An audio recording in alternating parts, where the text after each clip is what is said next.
Good morning. How are you? So I and ahed about making this video because it's slightly out of my comfort zone, but I came to the conclusion, do you know what? It's probably going to be useful to people.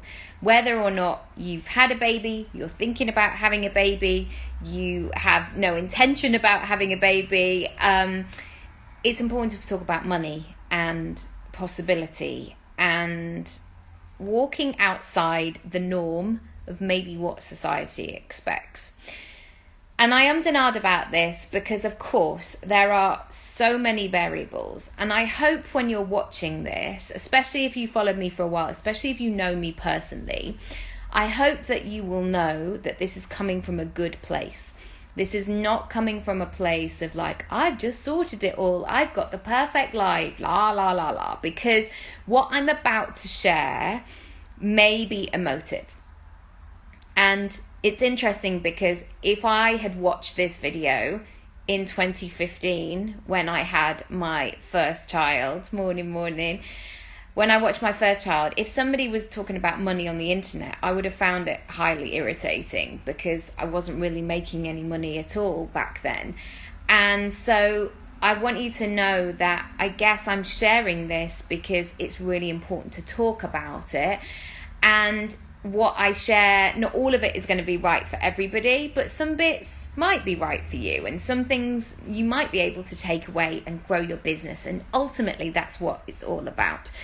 But I had an interesting moment this morning. So I check my Stripe account, I check my bank account every single day. I know it sounds really geeky, I know it sounds nerdy, but for me that's really important. About 3 years ago, I was frauded, and is that the right word? I was a victim of fraud, and £3,000 left an account, and I couldn't get any money out over Christmas, and I was waiting for this day, and it was a really hideous time, basically, and I had to borrow money off my mum, and it just was like, it just felt awful, and I was filling out paperwork and trying to get my money back because, you know, somebody had set up some sort of juice company in my name or using my card.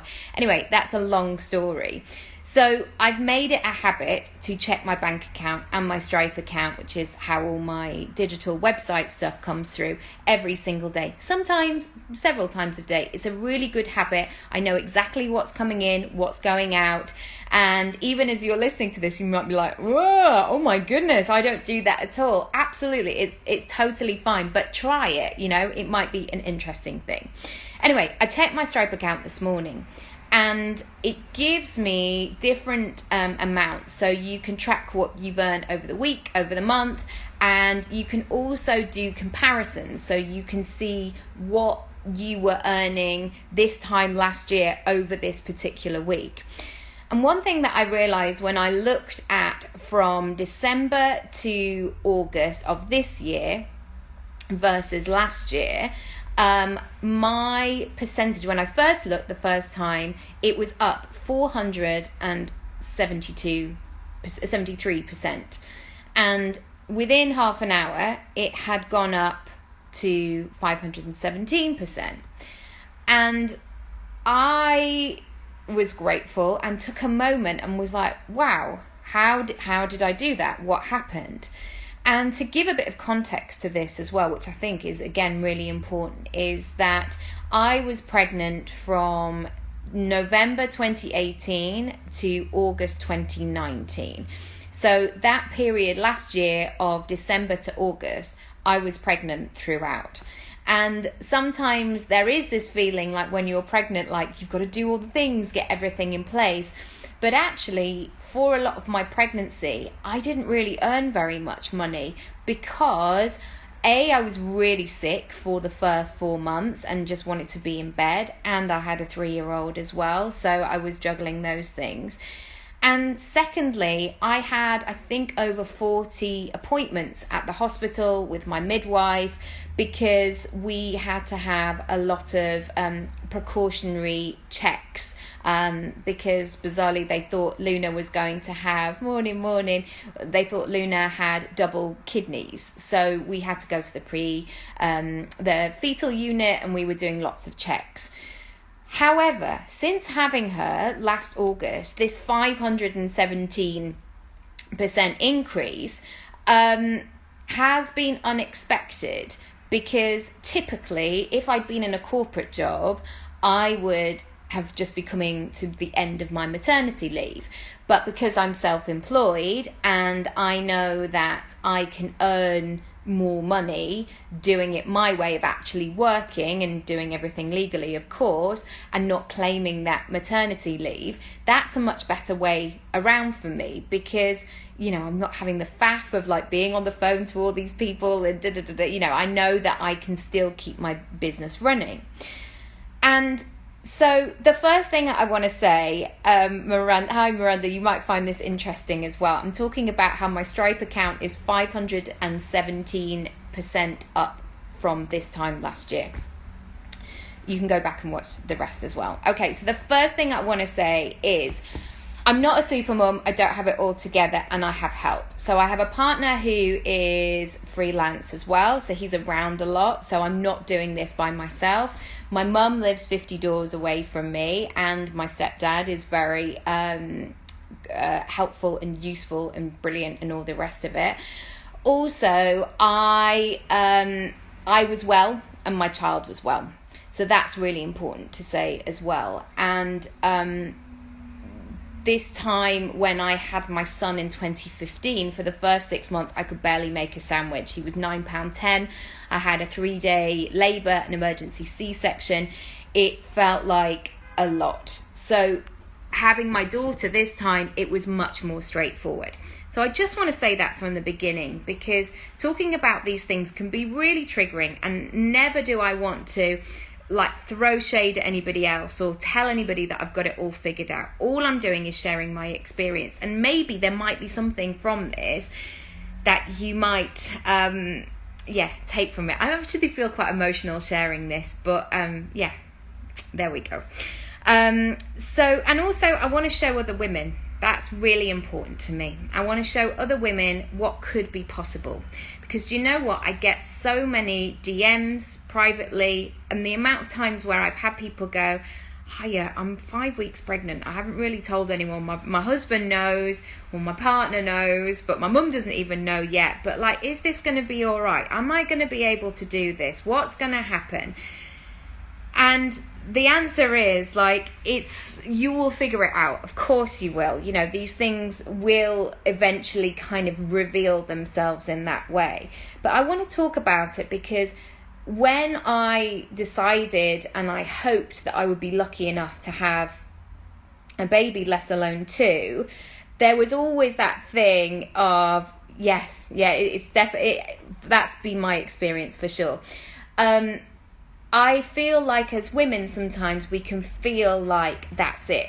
It's over now. Now you've got a kid. Now you're on the shelf. I'm 40 next year. Already I can feel that, the fact that you're now at this stage, it's kind of going to be not over, but you're starting to wind down. And what I want to share is I feel like I'm only just getting started. And that's not to say I'm not tired and I'm not juggling and I'm not doing all of the things, because I absolutely are. That's not to say that I don't have bad days, I don't have tough days. I do all of the above. So here's what I did. Here's what I did. So if you're just joining now, I'm talking about how my gross volume of sales in my Stripe account, so this is not money sort of that I've invoiced for, it was up 517% from this time last year. So the first thing I wanted to say is I made a decision to be aware of thriving, not surviving.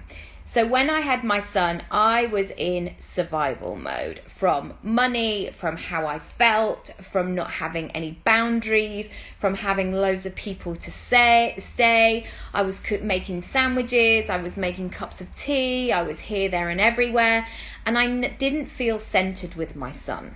And this time around, having my daughter a year ago, I was like, I am making the decision this time to thrive. And I didn't quite know what that was going to be like, because I didn't know how I was going to feel. I didn't know what kind of baby that I would have. I didn't know what the circumstances would be like. But it's given me that focus of a point of me understanding that I have to tune in. Am I in survival mode here? And therefore, what can I change? Do I need to say no to that? Yes, I probably do, because that's going to move the pointer much more to being in a thrive mode. So that's what it's simply been for me, is like flipping things around. Like, is this, it's like a decision, is this going to help me thrive? Or is it just going to put me right back in survival mode? And I've brought that awareness up every single time, and that has really helped. And likewise, when I've been in survival mode, because I've definitely had that. Like last week, my daughter was up so much. She's got her teeth coming. Like, she's been really miserable. Immediately, I took things off my plate. I was like, that thing that I said that I wanted to do, and that this was the goal and all the rest of it, I had to pull back, because ultimately I know that I'm trying to align myself with thriving, not surviving.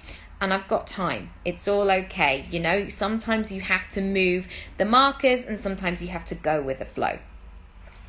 The next thing I want to talk about is that babies, I believe, bring abundance. So I feel that they're such a gift. Like, it can be really hard with the sleepless nights and feeling like you've been run over and your body is all over the shop and you don't have a minute to yourself. But ultimately, if I can stay in that affirmation of babies bring abundance and feel so grateful that they're here and well and all of those sorts of things, that just helps my day so much. So coming from a place of gratitude has been brilliant.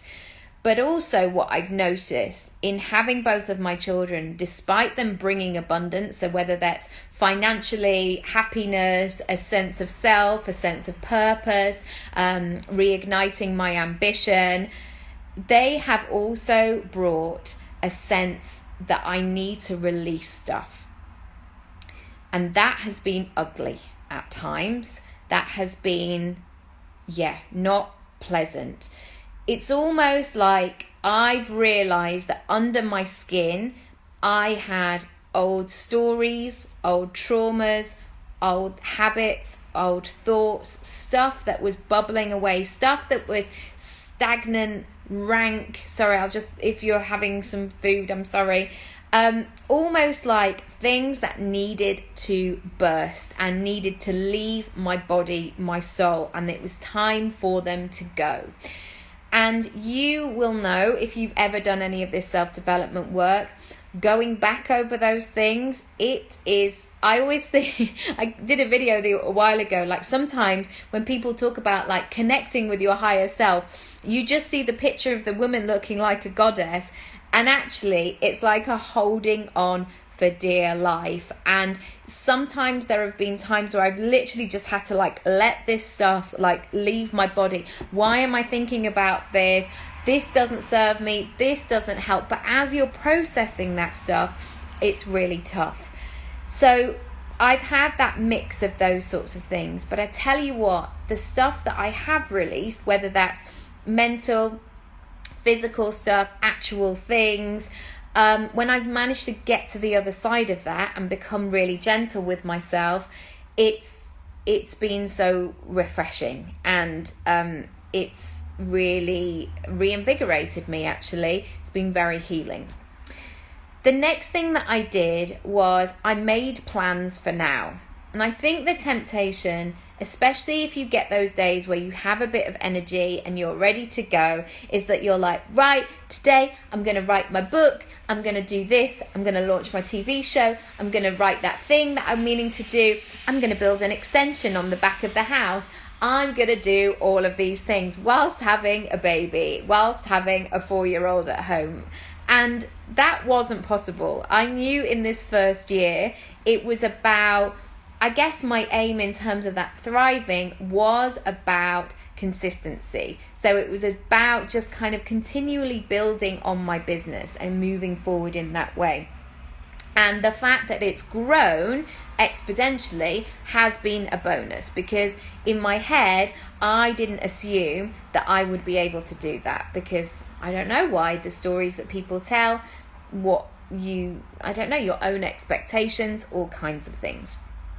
But making plans for now of what are actually going to serve me right now and shelving the rest has been really important, especially in lockdown, especially when I've had limited time where we haven't had as much childcare. Focusing on the now. The other stuff can come in 2021, 2022.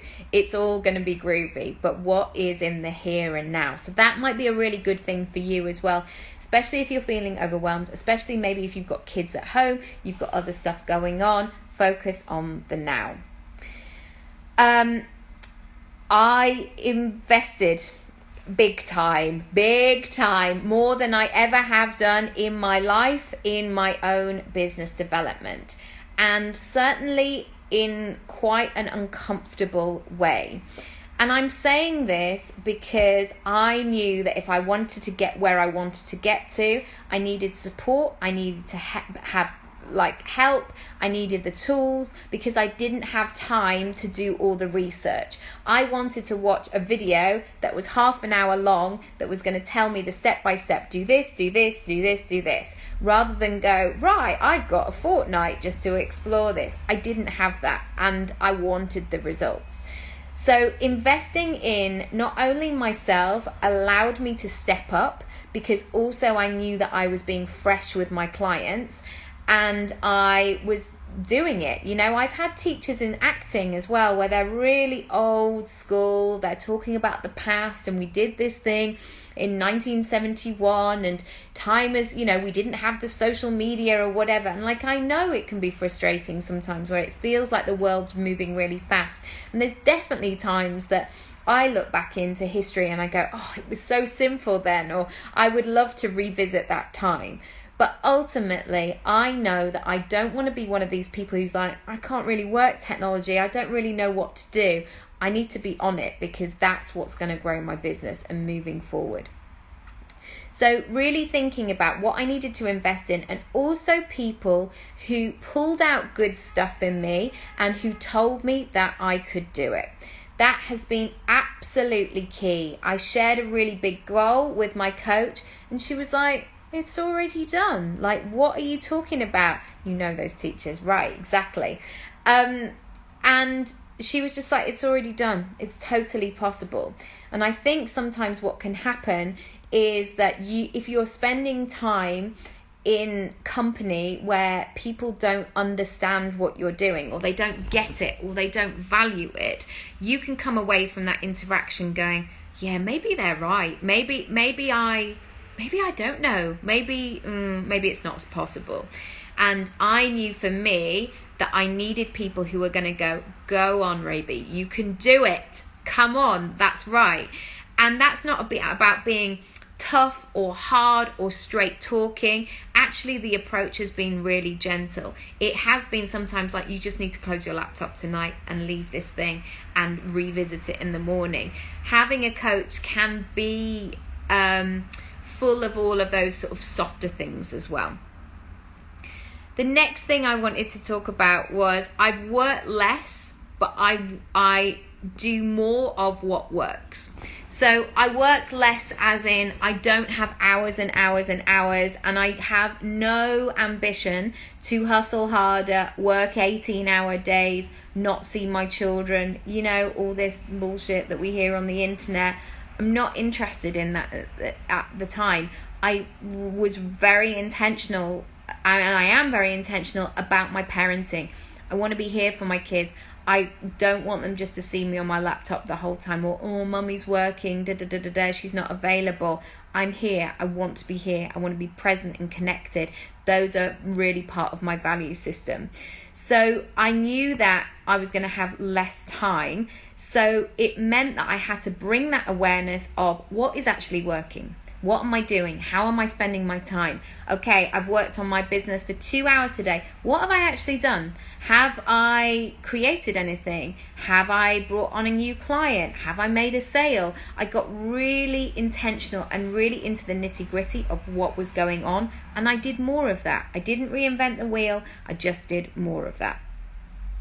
The next thing that I did is when I had energy, I maxed it and batched it.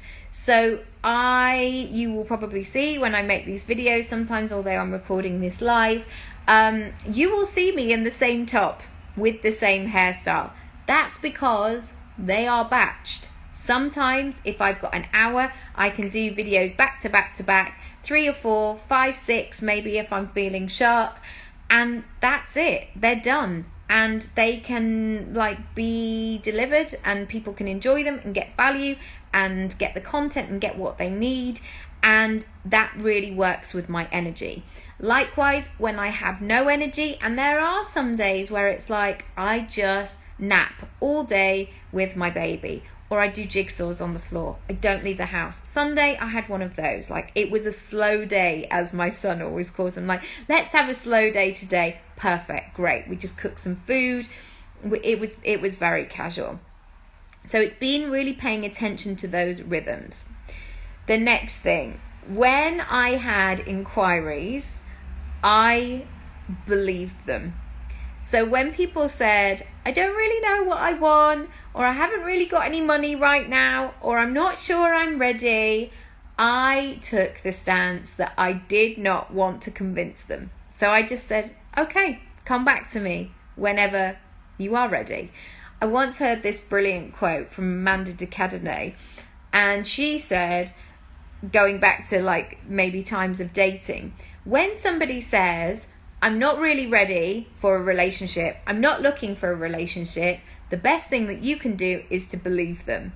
And this was so amusing to me, because in my early 20s, if I'd had some roguish boy going, oh, I'm not really into a relationship, no, I'm not very good at being faithful, I arrogantly, egotistically took the stance, well, I'll change him. I'm going to be the one. I'm going to be the one that is going to change his whole outlook, and he's going to change his ways for me. Turns out he didn't, because actually he'd been honest. I'm not into being with one person. I'm not very good at relationships. I'm not very faithful. And that has been interesting in terms of inquiries.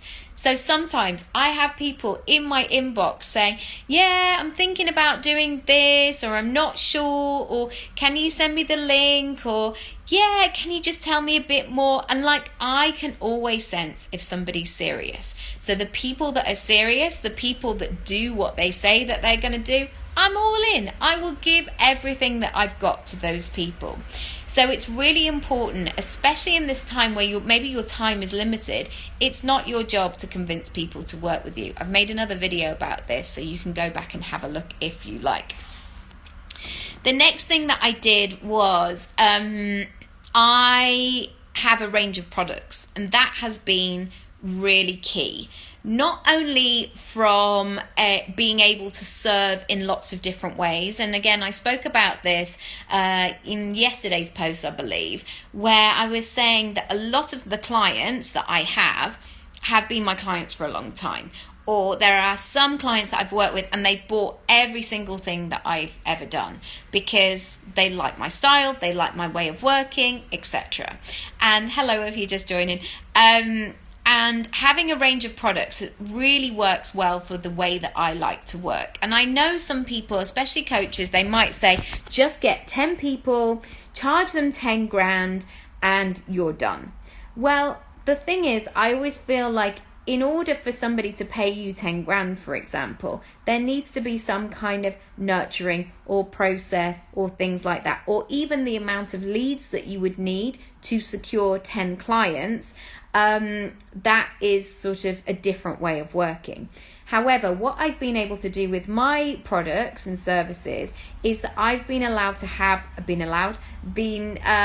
not the right word, but I've had a constant flow of sales most days, I would say. So whether it's somebody just buying a 20 quid product or a bigger one, like most days when I check my Stripe account, there's money there. So somebody has purchased something, or somebody's paid an invoice, or things like that. So a range of products has really helped.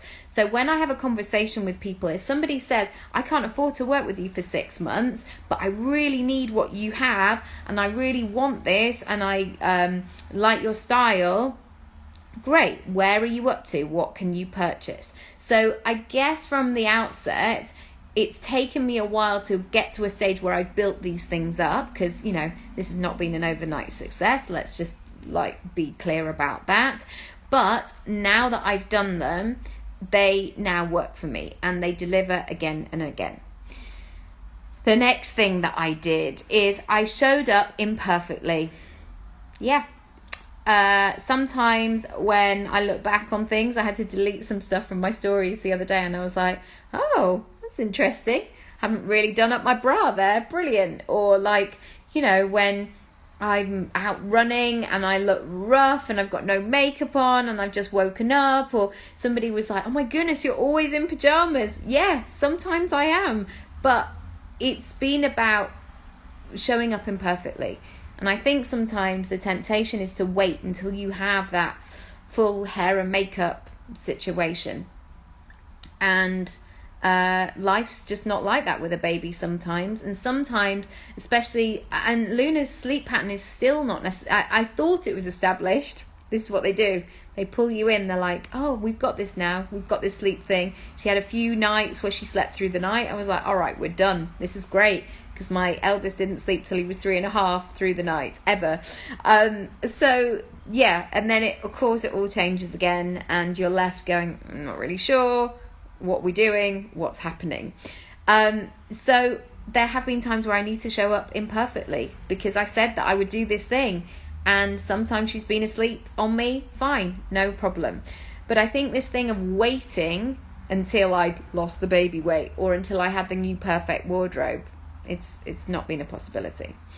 2 more things. I gave myself permission to want what I wanted. And I think this is connected to the babies bring abundance, but also require releases as well. So I discovered that I was holding on to a lot of old things, a lot of old beliefs, a lot of old fears. I have had to work on my self-worth a lot, and my own capabilities, and reminding myself what I've done and what I can bring to the table, and how I show up and how I deliver, and how I've been able to do this. Self-worth, it goes hand in hand with growing a business. And this is the thing, you think it's going to just be like, just get a new sales funnel, or just build a snazzier website, or just show up on social media a bit more. It's been about the self-worth. How can I love myself even more? How can I champion myself? How can I be gentle and kind and accepting? That's been a big load of work. And finally, I increased my prices. I charge a lot more than I ever have done for the stuff that I do. And I now only work with ideal clients, people that I like, people that I am genuinely excited about, people that I want to work with. And that feels really good for me. And that is across the board, actually. So whether you know me as just a coach, but I also earn money from acting, from speaking, from writing, and gratefully I get a lot of opportunities in my inbox. I say no to lots of things. I don't want to do that. If it feels icky, if it feels like something that's going to be hard work, and what I don't mean by hard work is I don't mean extra hours or attention to detail or things like that. I mean emotionally hard work sometimes. That thing it's this, we haven't made a decision about that, and we're umming and ahhing and la la la, and we were going to, oh my goodness, that's so boring to me. All of that sort of not taking action. I want to take action. I want to use the time that I have available to make moves going forward. And they are the sorts of people that I want to work with. So I did a post earlier today about when I go back to people always say, oh, thanks so much for coming back to me so promptly. Well, that's how I want to show up for my clients. I want people to be keen. I want people to take action. I want them to be ready. I don't want somebody just to come on board and then not do the work and not want to be in the game, I guess. And that's my commitment. That's how I want to show. Of course, there's times where I'm not doing it completely 100% perfectly. But, you know, that's life, and there's improvements on my level as well. But knowing those people that you want to serve and the circumstances in which you want to do that has been game-changing. And that's not only been about thinking about the short term, because sometimes it can be tempting to say yes to something in the short term because it makes sense money wise, financially wise, you've got bills to pay. I totally understand all of that. But if wherever you can have that long-term vision of like, where am I going? Is this going to be a really good fit? What is this going to limit me from? So for example, some job came in the other day from my agent, and I just took one look at it and I was like, no, because it's not aligned to anything else in my business. Also, I know that if I do this, it's going to close off other opportunities, because people are going to see that and be like, oh my goodness, is she the sort of person that does that kind of thing? So I hope that has been useful. I hope you've taken it in the way that it's absolutely meant, and how I am figuring this stuff out as well. But I know if I'd seen this when I was pregnant in 2015, I know that it would have been useful. And I'm now at a point where I'm like, what else is possible? And I think that's important to share, because I know limiting beliefs, absolutely, yeah. Write them down and see how they show up, because you know what, and I'm about to just share another one of mine. I had one which was, that's enough now. That's enough now. So whether that would show up when I was promoting something where I was like, oh my goodness, I better not talk about it anymore, where it's like, oh, that's enough now. Because guaranteed, whenever I do a live event, I always will get somebody in my inbox the next day going, how have I missed this? So somebody signed up for my podcast thing that I did last week this morning, because she was like, I can't believe I missed this. Did you talk about this? And I was like, oh, I'm sure I've said it on my newsletter. And sometimes people just miss that. But that's enough now was showing up in lots of ways. So I would have a really successful month, and then immediately I'd be like, oh, that's enough now. Like, oh, I can't do any more than that. And I can. And yeah, isn't that interesting? So yeah, writing them down, seeing what they are and seeing how they show up, because guaranteed it will earn more for me. It's usually the same belief but in a different outfit. And if you can make friends with what those outfits are, if you can have a look at what they are and identify them, that's always a fantastic first step in terms of moving forward. Anyway, I hope that's been useful. If you've got any questions, my DMs are open. Let me know. If you're thinking about making some moves, if you want to streamline things a bit more, if you're thinking about having a baby, if you are having a baby but you're not telling anybody, or your circumstances have changed, you want to change the way that you work, I'm really interested in all of this conversation. So yeah, message me. I'm doing a Jam and Plan live next Tuesday the 18th. I would love you to join that if that's something that you need, a bit of CEO day, a bit of planning. I've actually got a mum and a daughter who are both coming on the day, and to me that I find that so moving, because yeah, I watched my own mum go and retrain when I was 9, and sometimes this is the thing, it's like there's no perfect time, or you know, I'll wait until this, or I'll wait until the kids are at school. And I've done a post about this before, that when people say I'm going to take myself out of the game whilst my kids are little, or until my kids go to school, because there's 3 years 10 months between my two, that would mean me taking myself out of the game, the work, my own dreams, for 9 years. 9 years. from 33 to 42. No, I've got stuff to do. And also, you would never say that to a man. A man would unlikely say that, less likely to do that. Anyway, I will leave it there for now. I can feel my phone getting very hot. I'm going to save it on the grid. I hope it's been useful. And yeah, DM me. Let me know how I can help, what you're going to do moving forward. And I'll catch you again very soon. Bye. Thanks so much for joining.